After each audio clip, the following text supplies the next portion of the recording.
dari awal yang saya ngerasa saya nggak apa-apa, saya baik-baik aja, nggak ada sesuatu yang saya rasa perlu untuk dibenerin di diri saya. Tapi setelah sesi itu saya jadi belum rilis ya, masih fase realize, ternyata ada banyak sekali hal yang selama ini saya pendam. Ternyata itu jadi masalah. Yang saya pikir saya anggap nggak apa-apa gitu. Yang saya tutupin gitu ya. Sekitar hampir 20 tahunan itu. Jadi saya dulu ngerasa kalau misalnya ada masalah gitu, harus naik gunung gitu. Memang sih waktu itu turun itu plong gitu karena udah capek gitu. Tapi ya 3 hari lagi datang lagi masalahnya. Saya menyadari, ini nggak untuk dipendem, tapi memang untuk dilepasin, untuk dibuang. Jadi setelah realize, terus dirilis, kayak itu rangsel kayak dilepas, terus ditendang gitu. Kak Siska, boleh ceritain nggak sih yang dipendam itu yang paling signifikan itu apa? Saya rasa ada banyak atau cuman one thing atau ada banyak nih, kalau aku boleh tahu. Jadi pada saat private coaching itu, memang yang muncul itu mungkin 1-2 hal gitu ya. Saya dibesarkan di adat Jawa yang lumayan kental gitu ya. Doktrin-doktrin itu kuat gitu di saya gitu. Doktrin dari orang tua yang perempuan harus begini, harus begitu gitu. Fase-fase saya bekerja itu apa-apa yang menjadi ajaran orang tua saya itu melekat kuat gitu. Misalnya kalau bos marah, ya udah terima gitu. Itu salah satunya. Atau jadi kalau wanita itu jangan sampai lebih daripada pria. Dan ketika saya masuk di bisnis yang rank income tuh bisa unlimited di luar bayangan kita, itu saya ketakutan luar biasa. Tambah naik income-nya saya tambah takut. Serius, saya mengalami itu. Jadi itu yang memang saya rasakan. Jadi loh, kemarin segini sekarang kayak orang takut gitu loh. Karena takutnya nanti lebih daripada pasangan, terus dari apa yang sering saya lihat di luaran gitu ya, mohon maaf, ada kecenderungan kalau yang wanitanya punya karir atau punya personal life yang lebih baik misalnya daripada pasangannya, kecenderungannya terus memilih jalan sendiri-sendiri karena merasa mandiri, itu saya paling takut. Tapi setelah dengan coaching Koreo, saya menyadari bahwa itu nggak perlu saya bawa pikiran itu gitu. Itu jadi penghambat untuk rezeki saya sendiri gitu. Karena pada dasarnya kalau kita sudah menikah, rezeki saya rezeki keluarga. Terus ngelepasin itu beban, ngelepasin itu doktrin, dan sangat bersyukur sejak mengikhlaskan diri saya, berkah itu luar biasa. Langsung perubahan terjadi. Gitu ya. Jadi kayak saya nggak menghalangi diri saya sendiri untuk lebih baik gitu ya. Padahal di masa lalu saya pikir saya berusaha menjadi lebih baik. Ternyata saya berusaha menjadi lebih baik, tapi saya sendiri ngehalangin diri saya gitu. Dari doa TRT ini saya belajar bahwa memang dalam situasi berumah tangga itu bukan tentang saya menuntut pasangan harus seperti yang saya mau, tapi kalau saya berubah juga pasangan, keluarga, bahkan anak juga mengalami hal yang saya rasakan, jadi sinerginya tuh malah makin oke gitu loh. Berarti pengaruh buruk emosi itu kalau bisa aku simpulkan terhadap hidupnya Kak Siska itu berarti banyak hal yang sebetulnya yang Tuhan sudah sediakan dalam hidup Kak Siska, tapi kayak Kak Siska sendiri akhirnya mendinai diri sendiri, menolak itu semua secara nggak sadar ya, benar kayak ibarat kata Tuhan mau kasih rezeki lebih gede, tapi kasih, aduh jangan deh, karena kan nggak boleh, karena ada label-label dari orang tua tadi. Mungkin seperti itu, kira-kira gitu. Saya nggak bilang beliau itu salah menyampaikan itu, tidak ya. Tapi hal-hal tertentu seperti itu tidak benar. Saya juga belajar dari Koreo, saya juga punya anak ya. Saya juga punya anak saya perempuan. Saya jadi lebih ringan gitu untuk mengarahkan, untuk menemani sesama army ya. Untuk nemenin dia tuh lebih ringan. Yang penting kamu bahagia, nak. Dan ke pasangan juga toleransi saya gitu, lebih fleksibilitas saya juga rasanya lebih tinggi. Itu yang benar-benar saya, kok bisa gini ya gitu. Saya kok gini ya gitu. Bahkan kadang-kadang sekarang jadi memuji diri sendiri. Keren kamu Siska gitu. Lihat ke cermin. Thanks to myself gitu. Terima kasih gitu.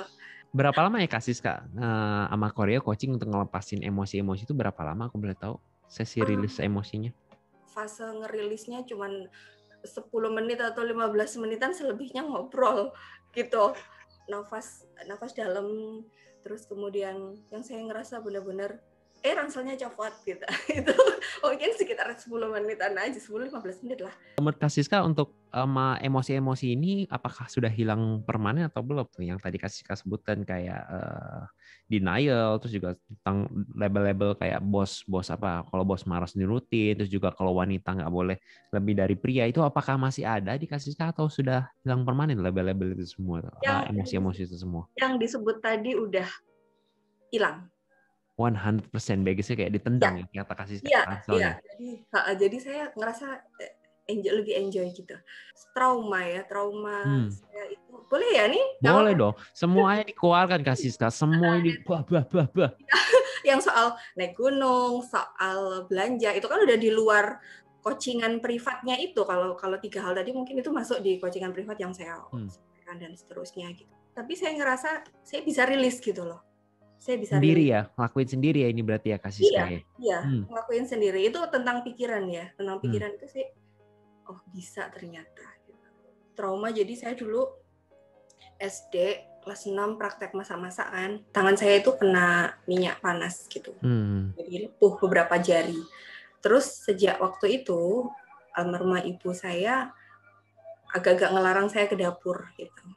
Akhirnya ke bawah, saya sampai umur 39 tahun, jadi sebelum DOE itu bisa dibilang saya tuh nggak bisa masak. Tapi saya udah ngelepasin itu. Keren banget.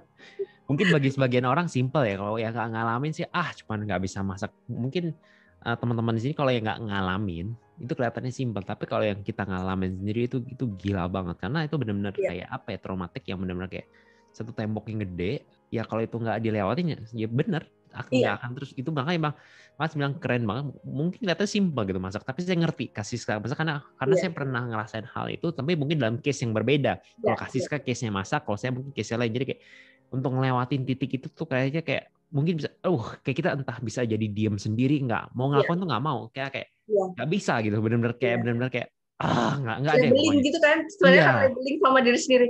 Aku nggak bisa gitu. Jadi pas orang ngobrol apa, aku nggak bisa ini gitu kan. Ternyata yang bikin nggak bisa itu pikiran kita gitu. Yes. Dan hal-hal kecil seperti itu lo bisa bikin saya bahagia gitu. Karena ya itu tadi, saya bahagia. Kelihatan Kak dari senyumnya. Orang sekeliling ngerasain perubahan Kak Siska nggak sih? Siapa yang paling merasakan perubahan Kak Siska? Suami ya, merasa makin asik aja gitu. Saya tuh orangnya agak-agak apa-apa terjadwal, apa-apa dipikirin. Jadi kayak orang mungkin nggak enjoy ya, mungkin gitu. Apa-apa scheduling gitu. Itu bagus gitu. Tapi pada hal-hal tertentu ya nggak harus sesaklek itu gitu. Jadi saya tuh kalau misalnya pergi gitu sama pasangan harus ditentuin dulu jadwalnya kemana gitu. Ada itinerary-nya ya, berkata ke mall aja ada itinerary perjalanan. Gitu. Jadi mesti scheduling gitu. Pernah suatu ketika misalnya kita pergi ke 2 tempat. Ternyata suami pengen mampir ke tempat temannya atau tempat saudaranya gitu ya. Yang di luar skenario itu tadi. Gitu itu saya bisa gondok gitu. Cuman gitu doang bikin saya kok nggak ini sih nggak plan, jadi kan aku nggak ini kayak gitu. Tapi setelah ketika kejadian itu saya lepasin karena bagi saya itu nggak enak gitu, ngapain juga saya kayak gitu kan. Setelah saya lepasin saya jadi lebih enjoy gitu ya, bebanku udah hilang. Tapi itu ya semu gitu karena pakunya belum dilepas gitu, pakunya masih nancep gitu, cuman diangkat dikit nanti ditancepin lagi, angkat apa ya kan. Terima curhatan tim kadang-kadang namanya ya gitu, sehari bisa 2-3 kali gitu, saya masih ngerasa energi saya baik-baik aja. Kalau dulu ya kecapean kan kayak gitu. Siska awal percaya gak sih bahwa emosi negatif itu sudah dibuang dalam hitungan menit dengan tarikan nafas? Awal percaya gak? Awalnya nggak percaya. Terus akhirnya apa ya bikin kakak akhirnya pengen coba teknik Diawati Arti ini? Apa sih yang bikin Kak Siska akhirnya yaudah sih coba deh ambil coaching sama Koryo ini? Yang saya pikirkan Allah itu kendalikan hidup saya, dan mungkin waktu itu jalannya memang kudu ketemu sama Koryo. Berarti emang udah ngerasa udah jalankan ya berarti ya? Iya, saya ngerasanya begitu. Bukan yang saya memaksakan diri harus ngeberesin saya di usia sebelum 40, bukan kayak gitu ya. Cuman yang saya ngerasain, yang saya nggak percaya itu, masa sih bisa lepas dengan satu tarikan nafas itu ya. Tapi setelah saya ngalamin, iya. Long ya, benar-benar kayak pas ngalamin titik kelepasan itu, bisa cerita aja gimana rasanya, perasaannya waktu itu pada saat kayak paku itu dicabut. Itu tadi kayak saya ngerasa kayak saya dua ransel, yang ransel itu tambah hari tambah berat gitu ya. Tapi saya ngerasa nggak apa-apa, aku bisa, nggak apa-apa, saya bisa bawa ini. Gitu. Keenaan, gampang kepikiran gitu kan, terus terlalu scheduling gitu. Tadi kan itu kan masuk ke ransel saya kan, tambah umur tambah berat. Jadi begitu private coaching itu, rasanya kayak ransel itu saya taruh, terus saya buang itu tadi. Kak, aku mau nanya kayak apa nih pesan Kak Siska untuk orang-orang yang belum percaya dengan sistem Dewa TRT ini? Harus coba. Saya sendiri kemarin sih dari curhatan tim itu ada yang beberapa kali curhat dengan circle problem yang sama gitu. Ada yang langsung saya sampaikan, saya sarankan untuk ke koreo deh gitu, dibenerin. Itu impact-nya luar biasa. Oh iya, gimana Kak? Boleh ceritain nggak impact luar biasa? Maksudnya secara pribadinya apa secara income-nya nih impact luar biasa nih? Secara teamwork-nya, terus kemudian pastilah secara income-nya.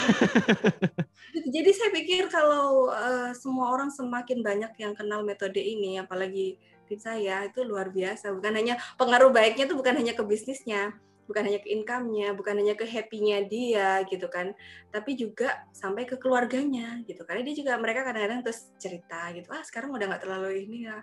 Gitu. Kalau bahasa ininya sebodoh amat gitu. Maaf ya. Dulu kan kayak semua dipikir.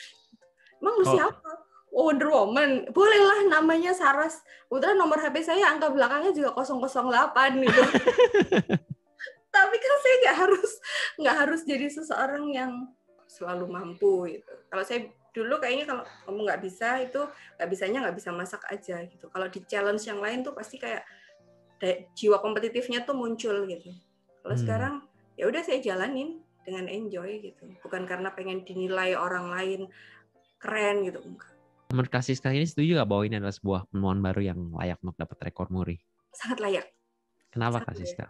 Kalau zaman dulu itu kan kayaknya kalau orang pergi ke psikolog, psikiater gitu kan, itu orang harus punya masalah gitu kan. Nah, ternyata orang itu, saya ngerasa nggak ada masalah, itu ternyata juga ada hal-hal yang memang sebenarnya itu masalah gitu, yang kita nggak mau sadarin sebagai masalah, dan itu terbuka atau terkuak lewat metode ini gitu, terlepaskan lewat metode ini, tanpa harus kita ngerasa ada yang salah dengan kejiwaan saya gitu, tanpa harus ngerasa seperti itu. Jadi itu yang menurut saya yang saya rasakan. Dan kerennya lagi, bukan hanya pada saat private coaching itu, saya setahun ya, Juli 2020. Dan di sepanjang waktu ini saya bersyukur gitu. Saya punya beberapa kesempatan untuk ngerilis diri saya sendiri. Gitu. Tanpa ada koreo ya saat itu ya, benar-benar ya. Iya, nggak ada koreo, ajarin mantranya, kuncinya. Jadi, dan ini layak sekali untuk mendapatkan apresiasi sampai rekor pun. Banyak orang yang ikut dan paham metode ini semakin baik. Kak Siska boleh share gak kebijaksanaan apa yang Kak Siska pelajari, yang Anda dapatkan dari pengalaman Anda, yang Anda bisa bagikan untuk ke semua orang dari melalui metode Dewa TRT ini? Kalau saya sekarang setelah kenal Doa TRT ini, jadi apa yang saya omongin, ya itu yang saya pikirin. Apa yang saya pikirin, ya itu yang memang jadi pilihan saya untuk happy, untuk bahagia. Kalau hari ini saya senyum, ya memang saya senyum gitu. Bukan saya senyum, tapi saya memendam sesuatu gitu. Kadang maaf kalau lihat-lihat di quotes atau di TikTok, di Instagram, bibir tersenyum, hati menangis, kadang-kadang gitu ya. Ibu-ibu, mama suka nggak sinkron. Mungkin saya dulu juga gitu. Yang saya rasakan sekarang ya enggak gitu. Saya lebih bisa ekspresif, juga lebih bisa menerima diri saya sendiri, lebih bersyukur, itu pasti. Dan jauh lebih bahagia. Kak Siska, apakah informasi yang Kak Siska sampaikan ini benar adanya tanpa rekayasa? Yes, ya. Apa yang saya sampaikan ini benar adanya tanpa rekayasa, dengan keikhlasan hati saya, dan memang dari apa yang saya alami. Oke, thank you Kak Siska waktunya, sharing-sharingnya keren Sama-sama. banget. Sama-sama, terima kasih. Thank you.